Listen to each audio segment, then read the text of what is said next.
sou o professor Christian Ribeiro, eu sou egresso do Profilo da Universidade Federal de São Carlos.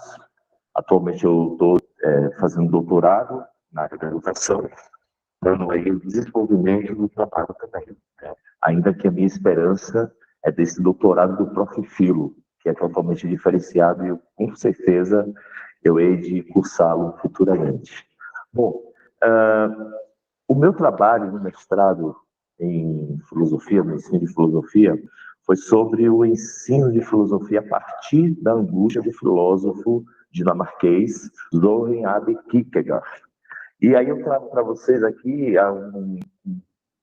uma fala que é um convite a uma reflexão que traz como base principal a articulação para uma educação emancipadora no ensino de filosofia, pois eu considero que o ensino de filosofia ele tem como uma das suas grandes missões emancipar o discente.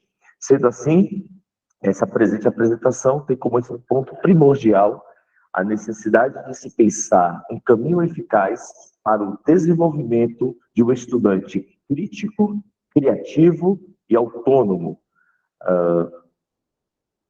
alicerçado no pensar reflexivo a partir do ensino de filosofia. Eu vou buscar encarar na minha fala hoje o desafio de encontrar uma articulação plausível com pensamentos onde a autonomia, a existência e a educação sejam questões caras, porquanto essenciais, para que seja possível construir uma eficaz educação realmente emancipadora. Neste sentido, eu evoco os grandes debates do pensamento filosófico, onde a emancipação do indivíduo e sua autonomia estejam presentes com rigor conceitual. Já tivemos o professor Roberto, os dois professores Roberto, fazendo esse uso dessa fala no aspecto da autonomia da existência, e eu faço o convite com os primórdios do existencialismo com o filósofo Søren Kierkegaard. Nesse sentido, em Kierkegaard, a gente vê o caminho de uma abertura para se pensar a concretude de um estudante crítico, criativo e autônomo, ainda considerando uma necessária articulação. Eu vou destacar possíveis congruências entre o pensamento de Kierkegaard e do Paulo Freire, algo que eu fiz no mestrado e eu considero que ainda há muito o que se debruçar, muito o que se produzir a respeito. Nesse sentido, então, é urgente encarar o desafio de se pensar uma educação emancipadora. E eu vejo no ensino de filosofia, eu repito isso, o instrumento essencial para tanto, para essa emancipação. Prova disso é a articulação das premissas do pensamento existencialista e freiriano, visando a construção e efetivação da subjetividade em um processo de humanização do estudante, onde a edificação deve acontecer do interior de cada indivíduo, em meio à sua relação com o mundo ao qual está inserido. Como professor de filosofia, eu sofro é um choque de realidade. Eu sou professor da rede estadual de ensino do estado de São Paulo, sou professor da rede municipal de ensino de um município chamado Santana de Parnaíba, e eu também leciono para a rede privada de ensino. Para vocês terem uma ideia, a rede privada de ensino é um colégio situado em 2 bairros, o Alphaville e a Granja Viana, mensalidade em torno de R$7.000. No mesmo dia que eu dou aula nesses colégios, à noite eu preparo com a escola situada no bairro Morro Doce, situado numa região periférica da zona oeste de São Paulo, onde nós temos uma presença enorme de alunos, devido não só para a do divino, mas muitos vão lá porque é a única alimentação dele no dia. Então eu sofro um choque, e aí é um problema, eu entro em crises constante. Ainda que é uma crise que me dá um vigor de dar uma aula no período noturno, que é descomunal, mesmo que eu esteja inserido em uma rede estadual e tem uma grande missão de silenciar a filosofia. Bom, para se pensar que realmente tem um compromisso efetivo com a emancipação docente, Professor, logo com com a licença, situação. perdão interromper. O seu áudio está dando algumas falhas. Talvez eu recomendaria desligar a câmera, que parece ser uma questão de Vamos fazer, internet. Daí vamos checar se o áudio funciona melhor. Sinto muito a interrupção aí, vamos fechou. tentar agora. Deu uma melhorada agora? Talvez Melhorou? sim. Vamos lá, Vamos vamos. seguindo assim, tentar. Beleza. Qualquer coisa você me avisa de novo que a gente, 1.000 anos de aula online na pandemia, a gente consegue resolver aqui.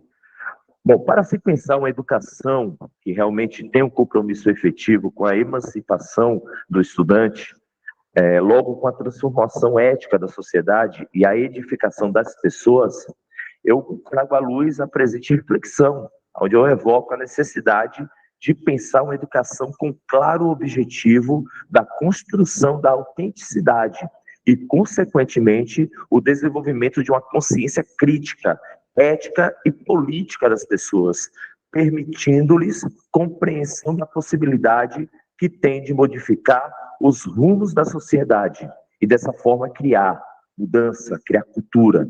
Visando examinar os panoramas do ensino de filosofia comprometidos com a formação e a emancipação do indivíduo a partir da educação, da subjetividade e suas implicações, eu sugiro que a articulação entre o pensamento do Kierkegaard e do Freire, desde já entendendo que o pensamento freiriano é comprometido com o viver, deixamos isso bem claro. Paulo Freire, ele não pensa ideias, Paulo Freire pensa a existência. Outro sim, temos em Kierkegaard a postulação sobre a importância do desenvolvimento de uma consciência pautada na reflexão existencial do indivíduo com o mundo e também com o outro. Neste sentido, deixamos bem claro, eu creio que essa postulação kierkegaardiana desemboca inquestionavelmente na necessidade de uma educação transformadora, emancipadora, uma educação pautada na alteridade com o outro. Com isso, leva em conta a plena importância de promovermos o estudante com singularidades e com o espírito questionador. Um professor de filosofia, creio que a gente tem isso bem claro, ele é, por excelência, um promovedor do questionamento. Já dizia o grande Zizek, a filosofia ela não está preocupada com respostas, a filosofia está preocupada com a pergunta. Com a pergunta que a gente faz a mudança. É ensinando esse aluno, esse estudante, melhor dizendo, a fazer as perguntas, para que através dela haja transformação. E com isso eu levo em conta também a plena importância de promovermos um estudante com suas singularidades. O discente, através de uma educação, de um ensino de filosofia emancipador, angaria instrumentos que o levam a ver tudo por ele mesmo, comparar incessantemente e sempre responder às questões. O que eu observo, o que eu reflito a partir disso, o que é possível fazer com isso. E assim ele vai carregando esse espírito crítico ao infinito. Certos pressupostos, é bom falar também, nos escritos de ambos os pensadores, visto no âmbito do ensino de filosofia, atestam as teses de que as articulações de seus pensamentos são plenamente possíveis. Eu lembro que no início, quando eu tentei fazer esse diálogo entre o Freire e o Kierkegaard, eu me pus a essa pergunta: seria possível uma articulação entre eles? O desenvolver da pesquisa mostrou-se totalmente eficaz e até mesmo urgente. É bom também lembrar o seguinte: com o retorno da filosofia do ensino médio, na primeira década do século XXI, ficou nítida a urgência de se pensar o caminho para que se promova um ensino-aprendizagem de atividade filosófica que emancipe verdadeiramente esse estudante. Haja vista que aprender é um ato revolucionário e emancipador. Está nas premissas dessa revolução. Neste sentido, penso eu, o ensino de filosofia como educação emancipadora não deve jamais se igualar a um curso de história da filosofia. Eu vou até repetir isso que eu acabei de falar. O ensino de filosofia, ele deve primar por uma educação emancipadora. Ele não se deve limitar ao curso de história da filosofia.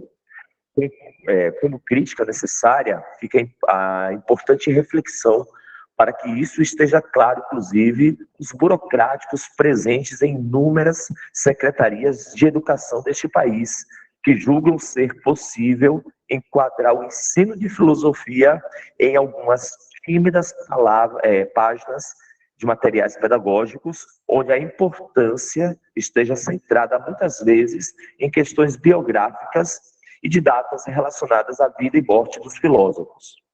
Não que isso seja, de fato, não há o demérito da importância da vida do filósofo, mas um professor de filosofia tem que ter claro que a aula dele não é a aula de história da filosofia. É muito mais que isso. O professor de filosofia, ele deve, em suas aulas semanais, segundo esses burocráticos, ele deve operar verdadeiros milagres pedagógicos. E eu falo isso trazendo para a minha realidade aqui em São Paulo. A rede estadual de ensino, devido a esse novo ensino médio, colocou as aulas de filosofia como uma aula semanal de 50 minutos, contando aí até arrumar tudo, meia hora de aula. É algo absurdo, é algo revoltante. E o Estado de São Paulo, não contente, resolveu colocar o material pedagógico de filosofia em 8 páginas, para que eu trabalhe em 6 meses. 8 páginas. É algo indigno, enfim. Enfim, agora ele está com um novo projeto de retirar os livros didáticos, que já não estavam vindo para o colégio.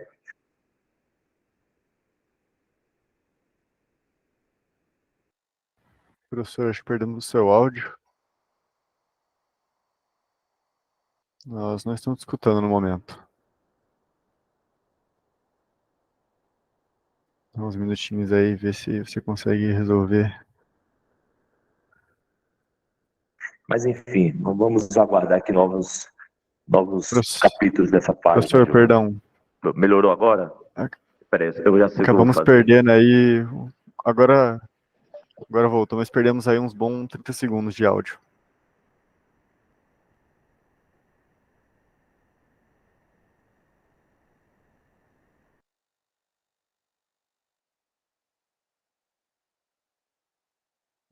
Eita, nós. Vamos lá, eu estava falando sobre a questão do Estado de São Paulo. Eles deram mais 2 aulas, pelo menos, de filosofia semanais.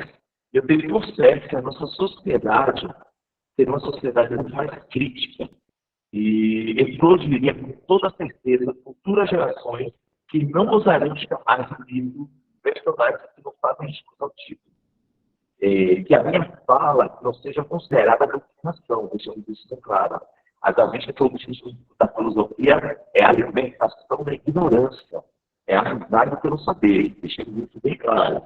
O ensino de filosofia é uma experiência singular, graças à sua propriedade de conduzir o estudante a pensar sobre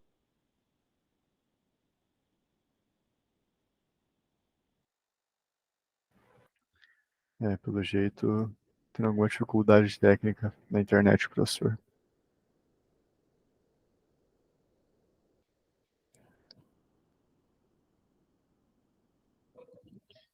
Espera mais um pouco, ver se ele retorna. De filosofia, ele é promovedor de atitude, com a argumentação e a reflexão sobre um contexto que convoca a problematizar e a valorizar. Ela se constrói quando os seres humanos começam a exigir provas e justificações racionais que validam ou invalidam as crenças cotidianas. Neste sentido, eu pergunto, por que racionais? E aí eu considero 3 motivos. Estamos perdendo, deixa eu só ler aqui a mensagem, que como eu estou aqui fazendo aqui estamos perdendo parte, eu não consigo, gente, acompanhar. Parte do seu áudio, professor. Algumas partes foram cortadas, infelizmente, mas agora estamos ouvindo. Está dando para ouvir? Bom, sobre a questão da minha pergunta, nesse sentido, por que racionais? Por três motivos. Porque racional significa argumentado, debatido e compreendido. E porque racional também significa que, ao argumentar e debater, nós queremos conhecer as condições e os pressupostos de novos pensamentos e dos outros, né? Porque racional também significa respeitar certas regras de coerência do pensamento para que o argumento tenha sentido. Através de uma discussão dos textos do Kierkegaard e do Paulo Freire, eu percebo que é possível abrir uma reflexão acerca de um ensino-aprendizagem de atividade filosófica que se funda no agir político, em um processo maiêutico mesmo, focado na autêntica emancipação. Essa articulação permite também provocar um diálogo entre esse filósofo dinamarquês e o nosso caríssimo educador brasileiro, com o objetivo de refletir sobre as práticas do ensino de filosofia. Nesse sentido, a gente tem que ter, eu vou citar o Kierkegaard, na sua obra Ligadas Filosóficas. Ele definiu o aprendiz, ao voltar-se desta maneira para dentro de si mesmo, não descobre que anteriormente conhecia a verdade, mas descobre a sua não-verdade, um ato de consciência com referência ao qual vale o princípio socrático de que o mestre é apenas a ocasião. Já em Paulo Freire, para poder deixar bem claro uma boa articulação entre eles, eu tenho na sua Pedagogia do Oprimido a seguinte citação: o educador já não é o que apenas educa, mas o que, enquanto educa, é educado, em diálogo com o educando, que ao ser educado, também educa. Ambos assim se tornam sujeitos do processo em que crescem juntos e em que os argumentos de autoridade já não valem.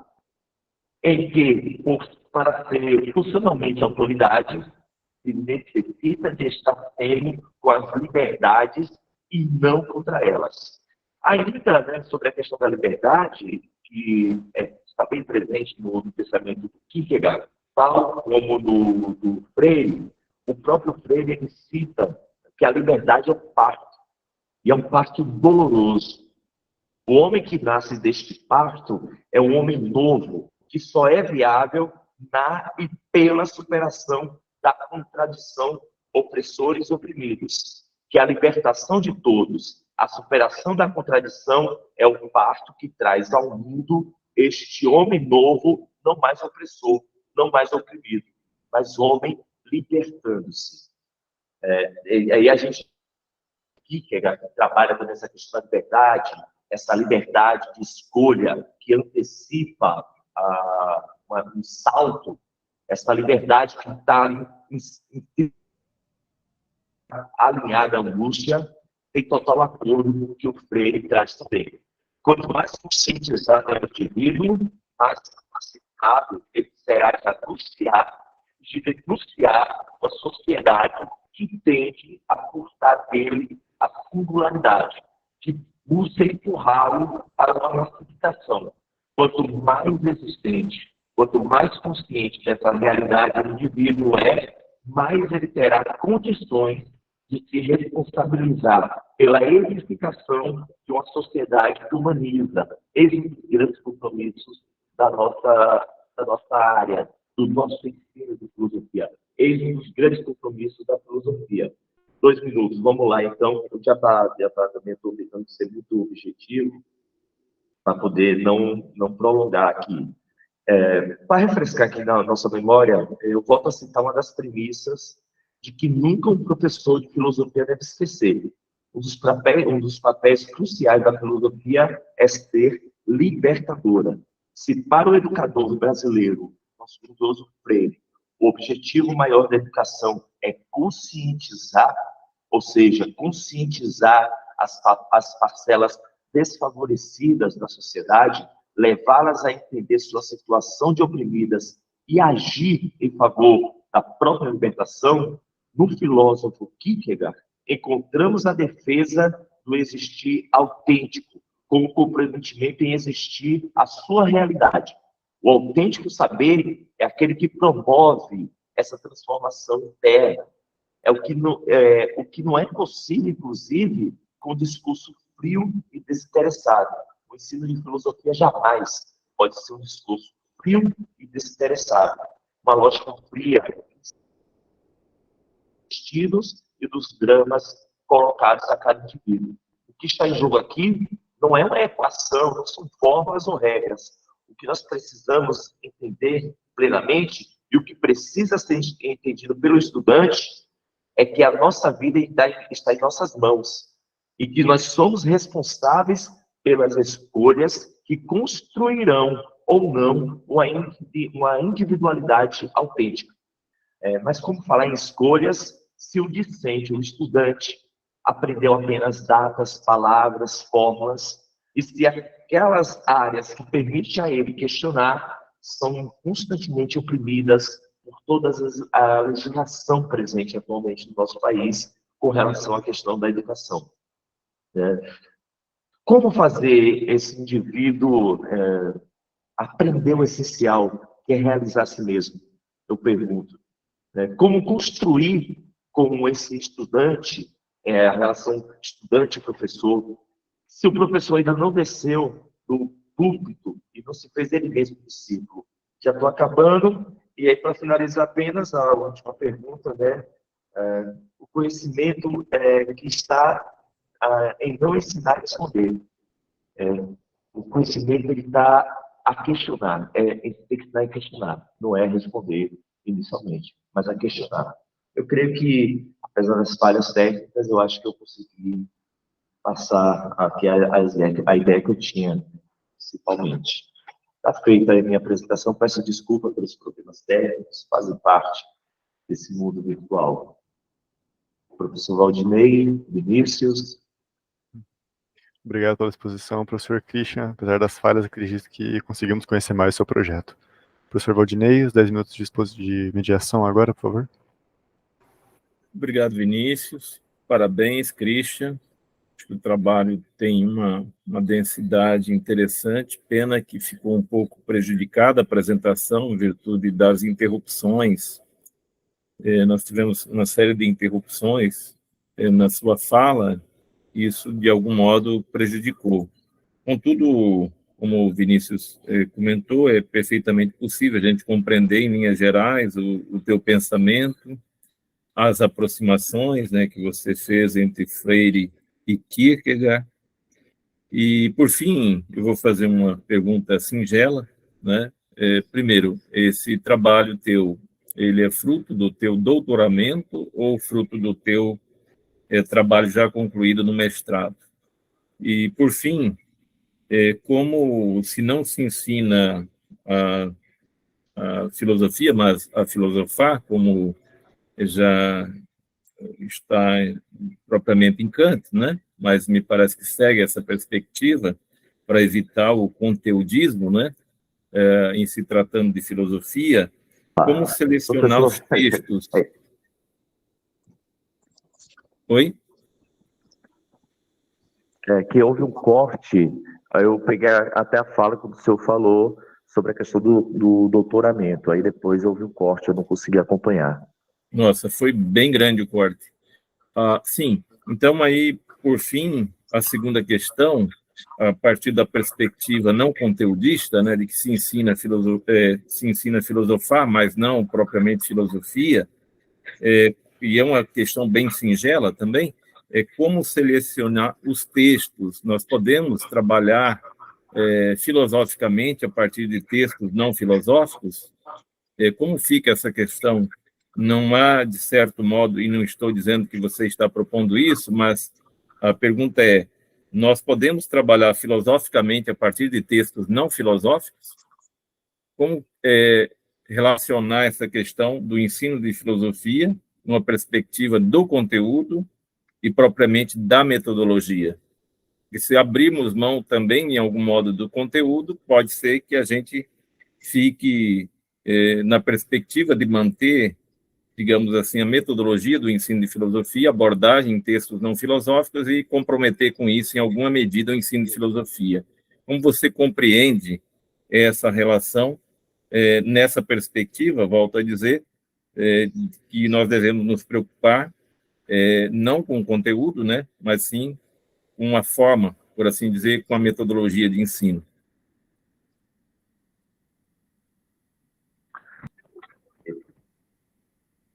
Bom, primeiramente, a primeira pergunta sobre a questão do... Foi um projeto meu do mestrado, mas eu foquei principalmente no trabalho didático da angústia do Kierkegaard em sala de aula.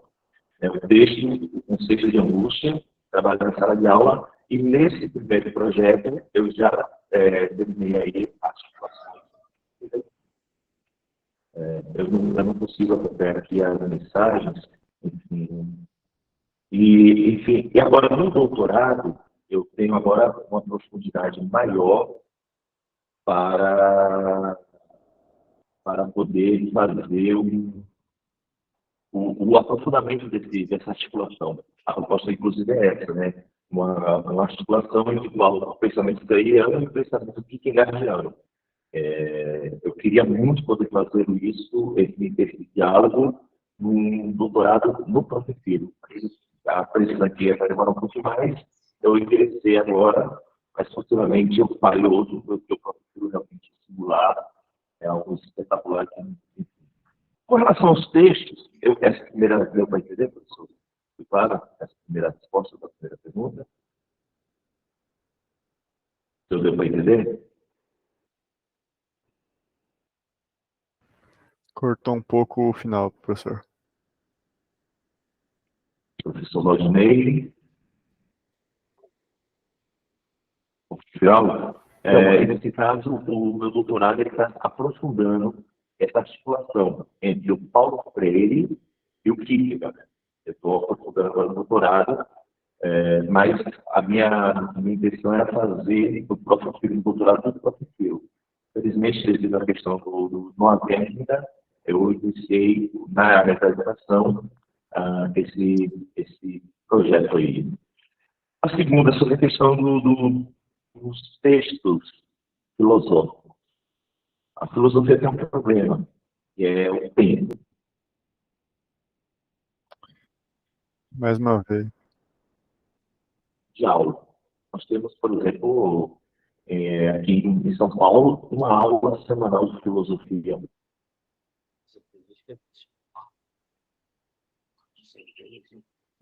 Não há como. Está oscilando aí do meu áudio. Meu Deus. Deixa eu dar uma verificada. Melhorou, pessoal? Felizmente sim, professor. Está sendo um pouco difícil de acompanhar alguns momentos. Estão me escutando? No início, tem um feedback. Conseguimos escutar com algumas travadas. Agora está dando para escutar, mas aos poucos acaba dando alguns cortes. Você me escuta, professor Christian? Gente? Que dó. Vou fazer... Bom, vou tentar...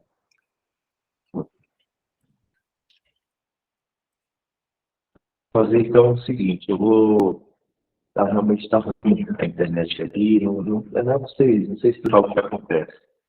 Bom, vamos lá, então. Vou tentar...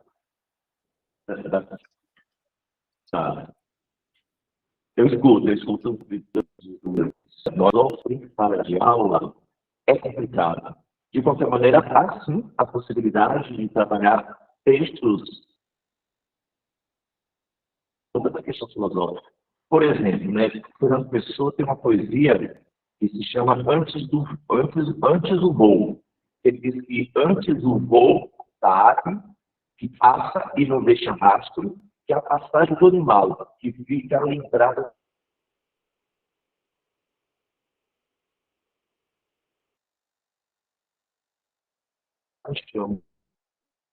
Ele diz mais ou menos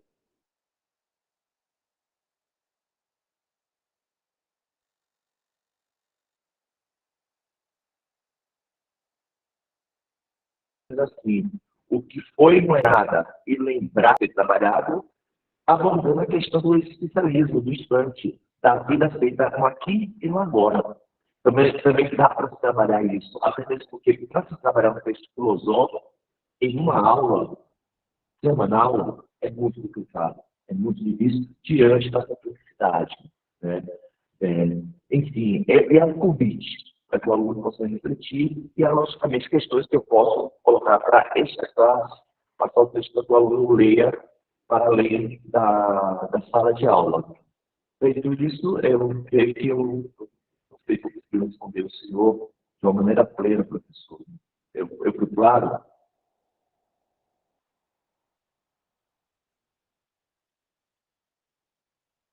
Professor? Deixa, tá bom. A qualidade da transmissão do teu áudio ainda não está legal. Então, dentro do possível, assim nós compreendemos, viu? Fica tranquilo, que o áudio ele não vem melhorando, ele vem apresentando os mesmos problemas de falhas, né? No âmbito geral, foi possível compreender, tá? Fica tranquilo, eu acho que tá boa a tua resposta. Bom, Tá bom, professor. Peço desculpa por esse problema técnico. Eu treinei, eu deixei tudo bonitinho, mas aí na hora, infelizmente, aconteceu essa situação. Peço desculpa. Nas próximas eu estarei presencial.